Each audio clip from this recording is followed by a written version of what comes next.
Hey, good morning. Jim here, Mohawk Valley today. We wanted to talk to you a bit about our garden today. As I may have mentioned, this land, this property used to be a farm and a homestead. And we've always wanted to try our hand at gardening. We know how good cucumbers and tomatoes and food you grow taste so much better. And we really want to give ourselves the opportunity, give it a try and see how we could do. Last year, well, you can see where we have the garden at the moment. Last year, there was half of the space was used, and before that, there wasn't any garden. And so we're kind of planting those items that, we think we might like. Where there's cucumber, we have some tomato.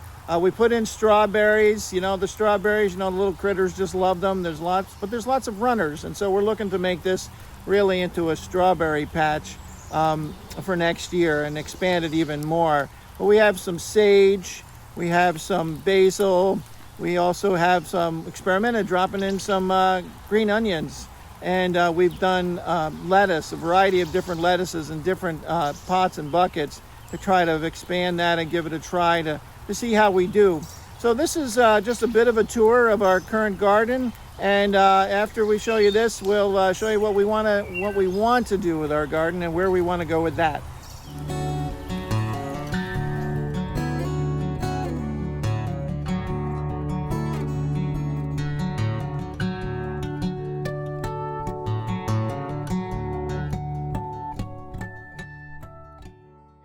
As we talk about gardening and expanding our gardening, like most of you, if you garden, you're going to have to weed your garden. And one of the things we're trying to do and learn about during our 30-day challenge is what are those plants that we're actually weeding or we're learning about on our land. And one of them is this wonderful plant called purslane.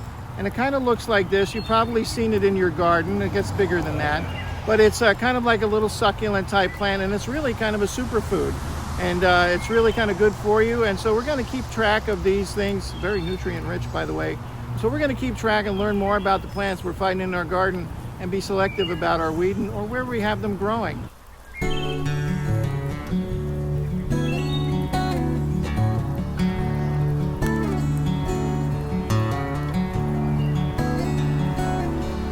So we gave you a little tour of what we're trying to do with our experimental garden this year. But as you may remember, this land was part of a farm all the way back to the 1700s up until 1950s.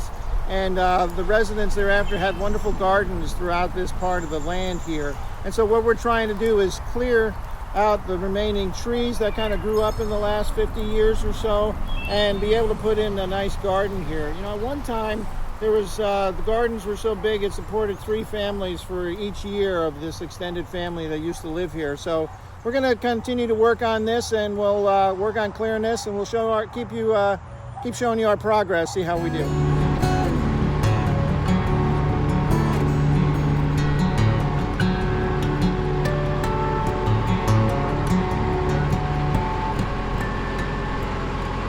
Hi.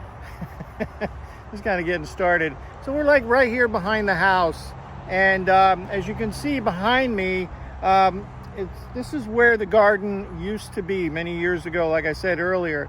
And like for any of you who are going to plan to start a garden, whether you're doing containers or just clearing a little area behind your house to start a small garden, we're doing the same. But we're faced several challenges. We're on the north-facing side of the slope of the Mohawk Valley, and so sunlight wants to get in here.